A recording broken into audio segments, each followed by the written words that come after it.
কেনই বাসবো, কেনই বাসলাম? রসুলকে যদি মহাব্বত, রসুলকে যদি ভালোই না বাসতারে কেনই বাসবো, কেনই বা এখানে আসলাম? আল্লাহ তাআলা বলেন, ইন্নাল্লাহা ওয়া মালাইকাতাহু ইউসাল্লুনা আলান নবী ইয়া আইয়ুহাল্লাযীনা আমানু সাল্লু আলাইহি ওয়া সাল্লিমু তাসলিমা। আল্লাহ তাআলা বলেন, দুনিয়ার মুসলমান ও আমার বান্দারা, মনোযোগ দিয়ে শোনো রে বাবা, মনোযোগ দিয়ে শোনো। কেনই বা শুনবা, কিভাবে শুনবা? শোনো শোনো শোনো। আমি সহ আমার ফেরেশতারা সব এই রাসূলের উপরে দুরূদ পাঠ করে রে। ও দুনিয়ার মুসলমান, আমি সহ, আমি আল্লাহ সহ সব ফেরেশতারা রাসূলের উপরে দুনিয়ার জমিনে সব রাসূলের প্রতি আমরা দুরূদ শরীফ পাঠ করি। ও দুনিয়ার মুসলমান, তোমরাও ইয়া আইয়ুহাল্লাযীনা ইন্নাল্লাহা ওয়া মালাইকাতাহু ইউসাল্লুনা আলান নবী ইয়া আইয়ুহাল্লাযীনা আমানু, হে ঈমানদারগণ, তোমরাও কিন্তু রাসূলের উপরে দুরূদ সালাম প্রেরণ করো। আল্লাহ রাসূল বলেন, মান সাল্লা আলাইয়া ওয়াহিদাতান সাল্লাল্লাহু আলাইহি ওয়া সাল্লাম। আমার নাম শুনলো অথচ সে সাল্লাল্লাহু আলাইহি ওয়া সাল্লাম বলল, মান সাল্লা আলাইয়া ওয়াহিদাতান সাল্লাল্লাহু আলাইহি ওয়া সাল্লাম, যে আমার নামের প্রতি একবার সাল্লাল্লাহু আলাইহি ওয়া সাল্লাম দুরূদ পাঠ করলো, আল্লাহ পাক রব্বুল আলামিন সঙ্গে সঙ্গে তার উপরে 10টি রহমত নাযিল করে দিবে। এটা কার দান? এটা ঈমানদারের জন্য বলা হয়েছে রে বাবা। আল্লাহ রাসূল এরপরে বলেন, আল বাকিলু মান যুকিরতু ইনদাহু ওয়া লাম ইউসাল্লি ইলাইয়া, যে বকিল বান্দা, কোন মুমিন বান্দার বকিল হওয়ার জন্য, কৃপণ হওয়ার জন্য এতটুকু যথেষ্ট, আমার নাম শুনলো সাল্লাল্লাহু আলাইহি ওয়াসাল্লাম বলল না। ও দুনিয়ার মুসলমান, কিয়ামতের ময়দান যখন কায়েম হয়ে যাবে রে বাবা, কঠিনে হাসরের ময়দানে আল্লাহ তাআলা তোমাকে তখন হুঁশিয়ারি দিয়ে দেবে রে বাবা। মাহফিলের ময়দানে আসলে কিন্তু দোয়া না করিয়া চলে গেলি, হুজুরের কথা দিয়ে কোনো কান দিলি না। আমি শুরুতেই বললাম বুখারী শরীফের একটা হাদিস, সংক্ষেপে বললাম কিন্তু আপনারা শুনলেন না রে বাবা।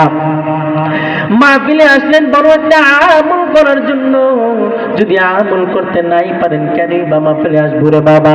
কিয়ামতের ময়দান যখন কায়েম হয়ে যাবে, আল্লাহ তাআলা যখন জান্নাতি জাহান্নামীদেরকে আলাদা করা শুরু করে দিবে রে বাবা, তখন দেখবা তোমাদের মতো একদল মানুষই বলবে, হায় রে, যদি আমরা একটু ভালো মতো কাজ করে আসতাম তাহলে কতই না ভালো হতো। ইয়া লাইতানি কদ্দামতু লিহায়াতি, যদি আহারে হায়াতের জিন্দেগি যদি একটু আমল করে আসতাম কতই না ভালো হতো, কতই না ভালো হতো। আহারে হায়াতের জিন্দেগিতে যদি একটু ভালো কাজ করে আসতাম কতই না ভালো হতো। যখন আফসোস করা শুরু করবে রে বাবা, তখন আল্লাহ তাআলা উপর থেকে বলবে, খুযুহু ফাগুল্লু সুম্মাল জাহিমা সাল্লু, ধর এগুলার বেরি বইরা টাইনা জাহান্নামের দিকে নিয়ে যা। কি উপায়টা হবে রে বাবা? তখন আমাদের কি উপায়টা হবে জানো নাকি রে বাবা? যদি একটা বার বুঝতা তাহলে ঈমানটা ভালো মতো আনতা।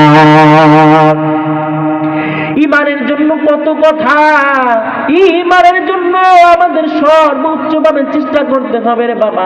দুনিয়ার জমিনটা এমন একটা জমিন রে বাবা, এখানে কারো কেউ আপন না। দুনিয়ার জমিনে সবাই তোমার আপন আপন থাকবে রে বাবা। যখন কিয়ামতের ময়দান না রে বাবা, মৃত্যু হইলেই দেখবা সব তোমাকে ভুলিয়া যাবে। দেখো রে বাবা, তোমার পাশের কত মানুষ দুনিয়ার জমিনে নাই, কত মানুষ দুনিয়ার জমিন থেকে তোমাকে থুইয়া বিদায় নিয়ে চলে গেলেন। এমনও মানুষ আছে রে বাবা, তোমার থেকে বিদায় নিতে পারলো না। এমনও মানুষ আছে তোমার থেকে বাবা বিদায় নিতে পারলো না। ঈমানটাও মনে হয় তাদের নসিব হয় নাই রে বাবা, কালেমা নসিব হয় নাই রে বাবা।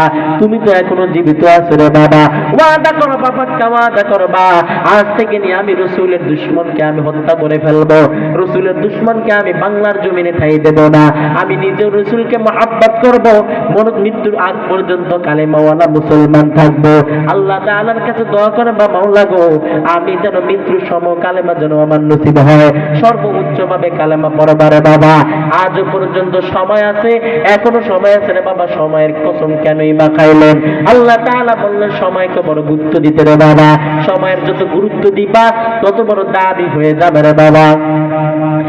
সেই বাচ্চা হারুন আর রশীদ এরকম মজমা থেকে তার যে আসর আছে, আসরে যাওয়া পর্যন্ত অল্প একটু রাস্তা রে বাবা। ছোট্ট